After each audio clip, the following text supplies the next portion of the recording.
Hey everyone, it's Alex with alextucker.ca, and welcome to the very first episode of my podcast. I thought that I was going to have to do this alone, but I'm very fortunate to be joined today by Charles Tumiotto Jackson, who is a social media consultant and a writer, and really excited to be speaking with him. So, Charles, thank you so much for joining me.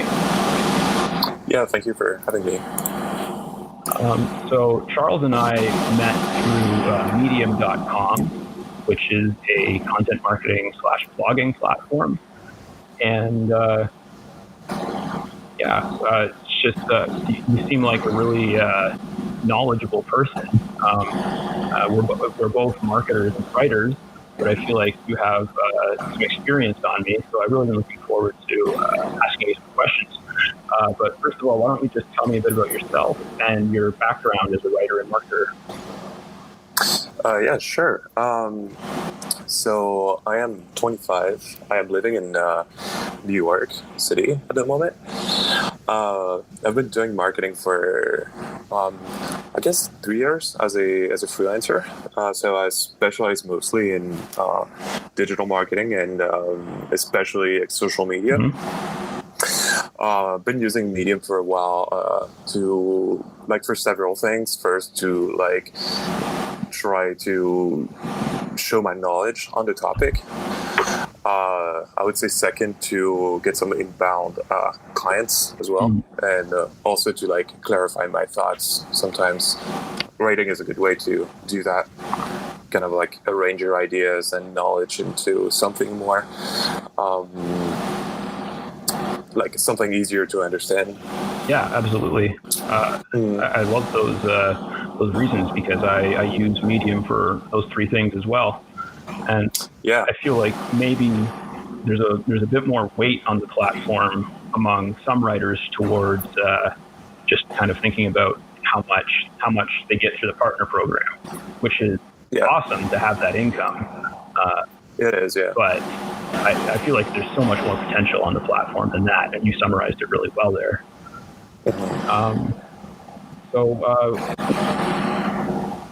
What are your passions in life, and what makes you passionate about your career?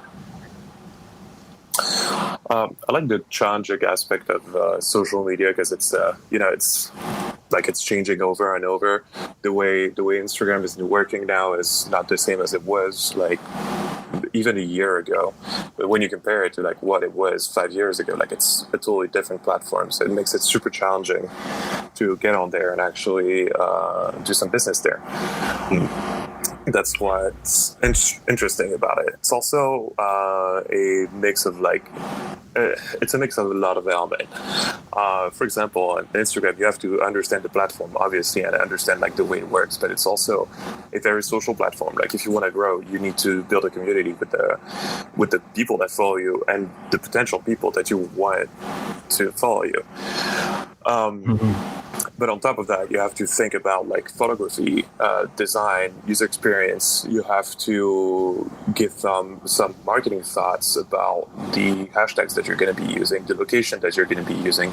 You need to write an engaging caption if you want your post to do well.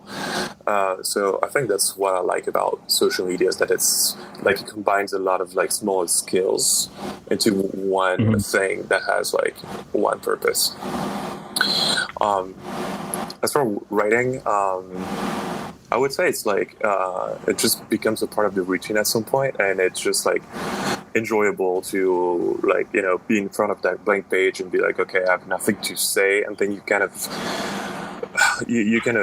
feel the complexity of that, but then you kind of arrange your thoughts in a way that do make sense, and then you decide that okay, now you have a topic, and now you can make it interesting, and you have a title, and you're okay, maybe that will help a bunch of people with what they do.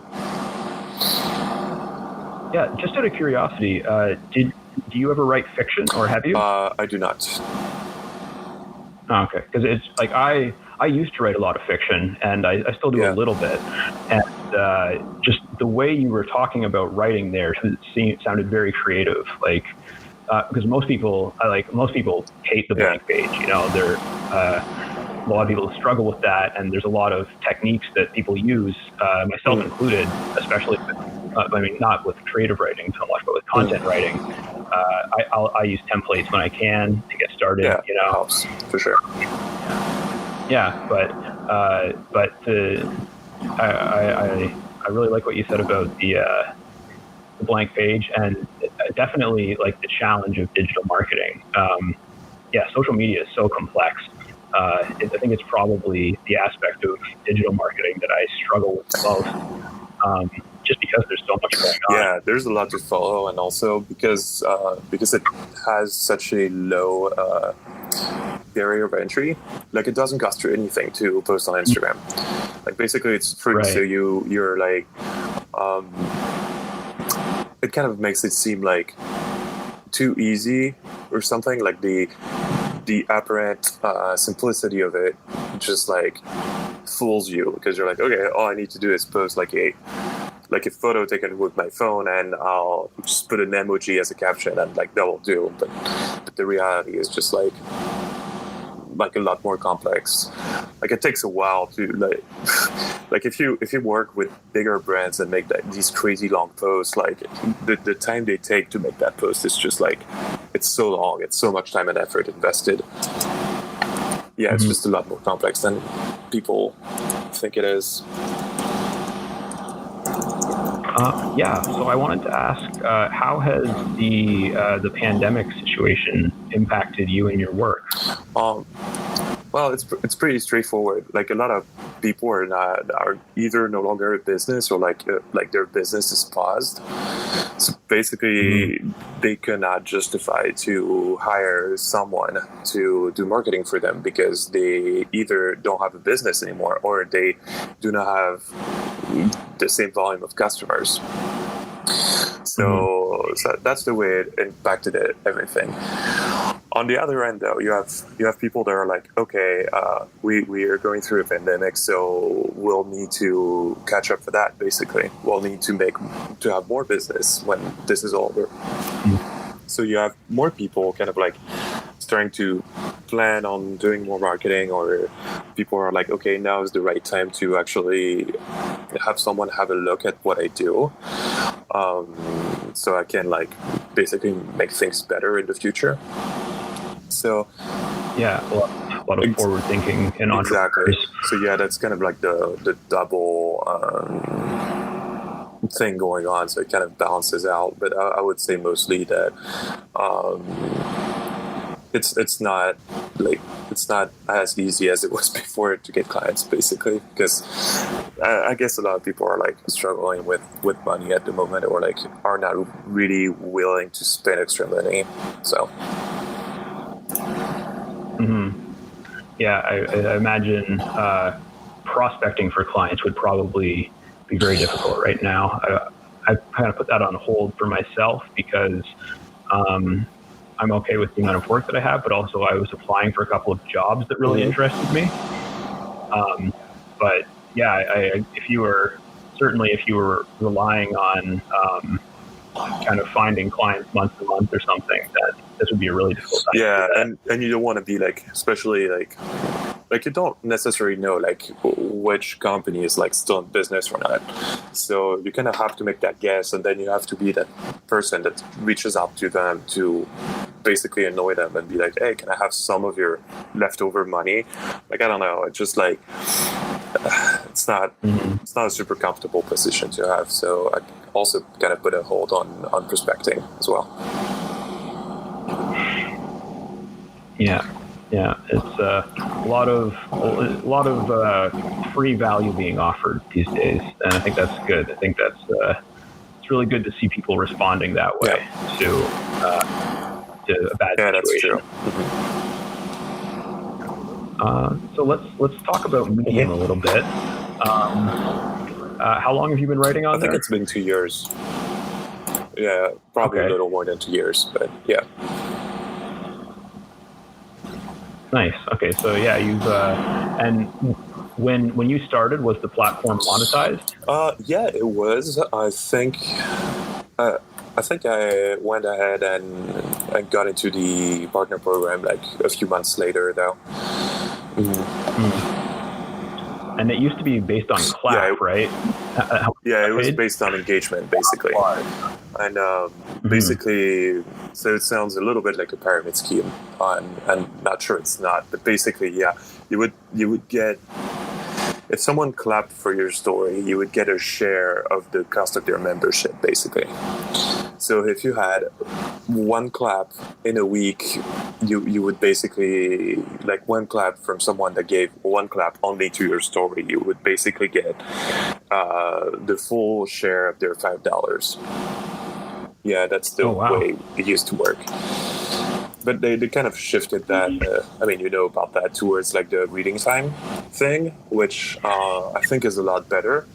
Because like with the claps, there were so many Facebook groups and stuff like that where you could like put your story and you would clap on each other, kind of like, yeah, like it was kind of like not being legit, really. A lot of people came to your story, like clapping to your story, so you could go on theirs and clap back. Like, I don't know, but now it's like based on reading time, which is a lot better because like no one's gonna stay on your story forever, like if it's not good. So, yeah. I joined actually right as it switched to reading time. A friend of mine had started just before me, and their first article did pretty well on the applause system, and then so they were like, "Oh, it's really great, come join." And then it changed, but it always made more sense to me for it to be on reading time, because of the reasons that you described. It's just it seems like something that people would just try and exploit, whereas with reading time, you're getting paid really based on the value or entertainment you provide. It's also like you cannot really cheat the system this way, because you cannot be like, okay, stay 3 minutes on my story and I'll stay 3 minutes on yours. Like, you're gonna spend like the entire day doing that. That doesn't make sense. Yeah, and even if you did that, you would still end up giving like most of your money would still go to the stories that you actually enjoyed, right? The ones that you spent more time on. It was interesting because I think I posted like one or two fiction stories when I first got started, and they didn't do very well, so I didn't do it again. But I just started doing some fiction again on the platform, and like for a short time, one of my stories was like, it was like my best story of the month because like a couple people had read it, but it was like a 16-minute piece of fiction. They actually read it, and so I was like getting paid for that. And that was pretty cool to see. For sure. Because I think with most content writing, people just skim, right? And I mean, I do that. Yeah, that's very true. Like, I write mostly about social media, and my reading time is usually like quite low. But sometimes I would write about like more my thoughts about like more general topics, like something less specific. The reading time would be like increased by a lot. I'm looking at my stats as I'm talking about this, and like,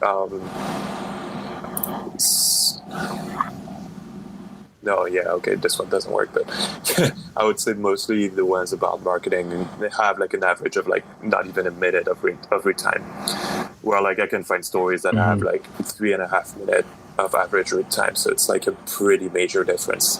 And they might not make as much clicks and as much like views, but they do make a lot more money because of the reading time is a lot higher. Yeah. Yeah, my best articles pay-wise, other than the one which was a comparison of Facebook ads versus boosted posts on Facebook. That was far and away my most financially successful article on the platform. It was really cool to see it go. It wasn't viral, but it just got curated. I guess. But other than that, my best stories have always been tutorials, like search engine optimization. I did one on LinkedIn advertising, And I think that gets people to spend a bit more time on it, but still not that much. It'll be like a 10 to 14 minute story or something, and average reading time maybe a minute. Yeah, it's true that everything that's like kind of how-to guides and stuff like that, they do perform a lot better than like an opinion piece. Kind of the same way that like if you want to write a blog, you get a lot more SEO result if you write a how-to thing instead of like an opinion piece. It's kind of the same way. Mm-hmm. People are here to learn how to do stuff, and they don't really care about what you think about this or that. So this is also something that will help if you want to get more views and more reading time. It's focusing on like very basic how-tos. Mm-hmm. I've been trying to go more into that direction recently, and I think my stats are going like they're increasing a lot, and I'm getting a lot more reading time than I used to. I'm reposting also these articles on my personal website after a week, and I'm actually seeing a lot more SEO results from these articles compared to like more opinion pieces and stuff. Mm-hmm. No, that's great. So you're posting them on Medium first and then your website? Interesting. Yeah, people do the other way around because they only care about the SEO. And the only problem I have with it is like, I have like followers on Medium, so like I'm getting a lot more exposure by publishing on Medium, and also through the partner program, I'm also getting paid for it. So like to me, it makes more sense. Like my website has some visits and stuff like that, but it's not as significant as what I get on Medium. And most of the leads I had were from Medium. So to me, it just doesn't make sense to publish on my side and then Medium. Like that would delay everything basically. I've moved towards more of a similar strategy where I don't repost as many articles. I still republish occasionally. I don't think I've published anything this month actually, but mostly I write for my blog and then I write for Medium separately these days. But I still for SEO but also just to move readers to my website, I do give myself backlinks.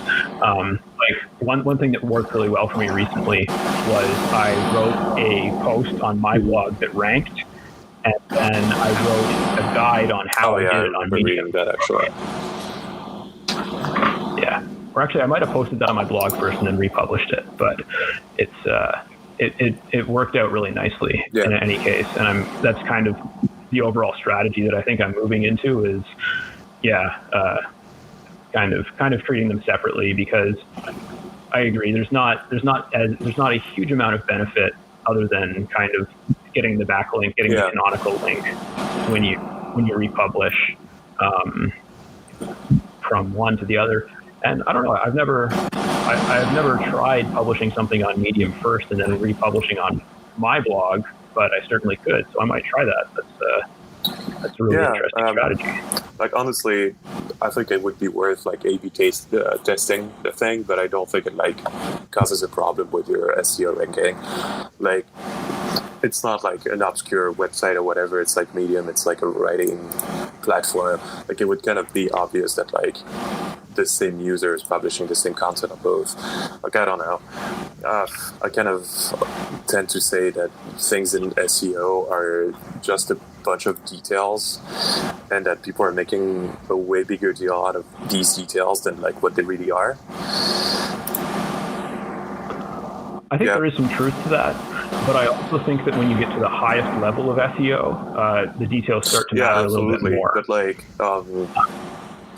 I don't know. I don't think you're gonna rank from the number one position to page 14 if you republish on Medium. Is my point. And then no. As long as you set a canonical link, fine. For It's sure. just that like I keep reading articles about like these very small details, and they kind of upset me because people are like applying all these small details, but like they're still on page like 17 on a keyword, and I'm like, why are you focusing on details if you're on page 17? Like you need to do like you need to do the 20%. It's going to do the 80%, and then you'll do like the refined stuff, but like. And there is a lot of misinformation out there in SEO, and probably in other things as well. But I notice it more in SEO. There's a lot of like, people will write entire blog posts on things that only matter a little bit, or don't matter at all. And you know, if that's what you focus on, then you know that's going to be a problem. That's really interesting. I've always, because I came from being a writer. I've always focused on content. You know, I've just been like, I'm just going to write a lot and it'll work, and that's a pretty good strategy. Like, it's it's a very very simple approach, but it was a good way to get started, anyways. And now that I'm refining things a little bit more, I see some better results, but. I like I think you need to have this volume to start with, and then you can like refine everything and like define what works, like a good strategy and so on. But I think like it's better to go to follow this this volume strategy at first, I would say. Yeah. Have you ever checked out Miles Beckler? Sorry. Miles Beckler. He's a kind of like a fairly big name in internet marketing, specifically with SEO. He has a very successful YouTube channel, as well as a blog. I learned a lot of SEO stuff from him, and he's very, very in favor of. I think he calls it what is it? It's like the shotgun marketing technique or something like that. But basically, it's just like. Start by creating a lot of content. That's pretty much it. It's like get the volume, get your practice in, figure out what works, figure out what doesn't work, and then once you I can't really. He said like once you've got 1,000 videos on YouTube, once you've got 1,000 posts on your blog, and I mean he's pretty crazy with his volume, but I think that the notion is correct. Yeah, it's kind of like you need to have a lot of data to be able to like focus on what works, because if you don't know what works, like you don't really have a reason to focus on something. Yeah, it's a pretty simple approach. I like it. And I wanted to ask, like, what are your goals for your work over the next few years? I guess I'll just follow.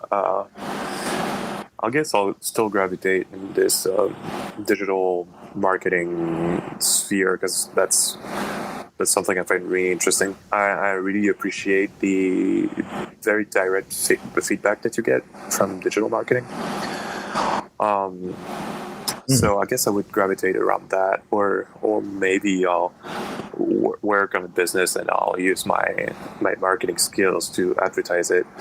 Like I still don't know. I hope I would have a bigger audience on Medium, obviously, because I really enjoy the platform. I really enjoy writing on there. I really enjoy reading other people's stuff. I learned a lot about digital marketing by reading stuff on Medium. It's quite crazy. Like, I don't know, because it's still a very kind of niche website, like writing website. I felt like only very interesting people write on there. Like, I think the quality of the advice you get is like very superior than what you get on YouTube or whatever. So yeah, I hope I'll still be writing on Medium at that point. It's also like I feel like Medium, if you put in the work and you're consistent enough and you do it for long enough, I also feel like it can really be a quite serious source of income as well. Like the partner program, like there are people that are making like 5 figures with it. It's quite crazy. Like, I'm sure it's very hard to get there, very obviously, like everything else, but like, I don't know. I mean, it can be, and then it can also be pretty easy for some people. I read an article from a guy who, I can't remember how much he made, but he made a ridiculous amount off of one post. And like, his article was all about how he did it. He wrote it in like 5 hours or something. And I mean, I believe it. You know, it's really just about getting that combination of readability and virality, I think. And if you can do that, that's not something that I've managed to do yet. But my one article that was far and away the most successful did kind of have that type of appeal. I think it was because it was like a comparison of two things that people are familiar with, but maybe they don't know a lot about. It kind of hooked them. And it just, it must have, I don't know exactly how the curation system on Medium works, but it just got promoted really, really well. And I think that's what really matters towards making money through the Media Partner Program is how much your story gets shown to Medium members, right? Yeah, like being curated makes a crazy big difference. That's for sure. Mm-hmm. Mm-hmm. Yeah, basically, if your article is not curated, so that's also something that I started doing. If your article is not curated, I usually delete it and I'll either rewrite it or try to understand why it wasn't, and then I'll repost it. Sometimes even in the same day. That happened to me yesterday. Actually, I published something. It didn't get curated, and I took away the call to action to my website that I had at the end of my post because I thought that was the issue, and then it got double curated. Yeah, so yeah. Oh, nice. Because it does have a crazy impact on your stats. Like you would spend a lot of time on a story, and then it will end up not being curated, and you have like 30 views. So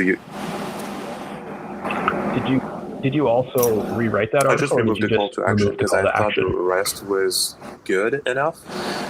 Not like it was a great piece, but just like I don't know, there were no typos, this kind of stuff. The topic was like interesting. It's kind of like, okay, I came up with that thing, and it's a lot better than a lot of other stories I wrote that got curated. So why did this one not get curated? See what I mean? The biggest difference that I think, I'm pretty sure this is a point that somebody made in an article on Medium about how to write on Medium, but it was kind of something that I hadn't thought of before, and it was something I hadn't thought of before was that if there's already articles that are really similar to what you're writing, especially in the same publication, it's less likely to get curated. And I had never thought of doing that research, but after I read that post, I don't know who wrote it, but I started doing more research specifically on Medium before I wrote articles. I never thought of that. And so if I have if I have an idea that I really think I can get curated, before I put a huge amount of effort into it, I'll research both Medium, just use Medium search, and then I go to publication and do the publication search if I'm putting it somewhere. I always publish in publications. I think that was what made the biggest difference for me. And that was, like you say, that was from something that someone wrote on Medium. So I think it's definitely, some topics maybe you have to take it with a grain of salt, but I think if you're trying to learn how to write on Medium, then Medium is definitely the best place to look. Also there's just so much writing advice on there. There's so much of it that I get frustrated with it. I have to mute authors and stuff when at a certain point, because it's I don't know, some people just want to tell you every little bit about how you should write, and I don't like that. It can be a little this way. Like you have the same thing with like social media or marketing or writing or entrepreneurship or whatever. You have people like basically telling you what to do. Because they're like, okay, this is what worked for me, so it's going to work for you, period. Yeah, exactly. I was just having that same conversation. I mean, there's people like that in everything, like you were saying. I was having this conversation with a guy about like website speed because he was going on a rant about how, like, you know, people figure out how to speed up one website and then they think they know everything, right? Yeah, that's very common on Medium when they actually tell you like what to think and what to do. Yeah, it can be like quite annoying. That's for sure. Yeah, that's what I really don't like. I think I wrote an article about this. Is like how I don't like people that give cookie cutter approaches, and it's just and I do see a lot of that for writing advice specifically on Medium, because articles about writing tend to do well, and I think that's what frustrates me is I see them get curated. You know, they're on like the front page, and it'll be like, you know, I don't want to listen to your advice, and so I'm authors sometimes. But I mean, there's so many great writers on there that it's not like I'm lacking for content. So, all right. So I think we should probably wrap this up. Thank you again for joining me, and I know you've probably got some. Aside from all the insight and value that you shared with listeners, where would you like them to visit you? They can visit my website or my Medium. Well, let's just do it on Medium. It will be easier. And there is a link to my website on there anyway. And my Medium is Charles Tumiotto Jackson. It's just my name. Awesome. Okay. And you're, I mean, I've been on your profile recently, and it is full of really insightful stories that a lot of which have done really, really well. So people should definitely check that out. And I think that there's a lot to learn there. So thank you again for joining me. And I really hope that I can get this first podcast published soon. I hope so too. Keep me posted. All right, will do. Thanks.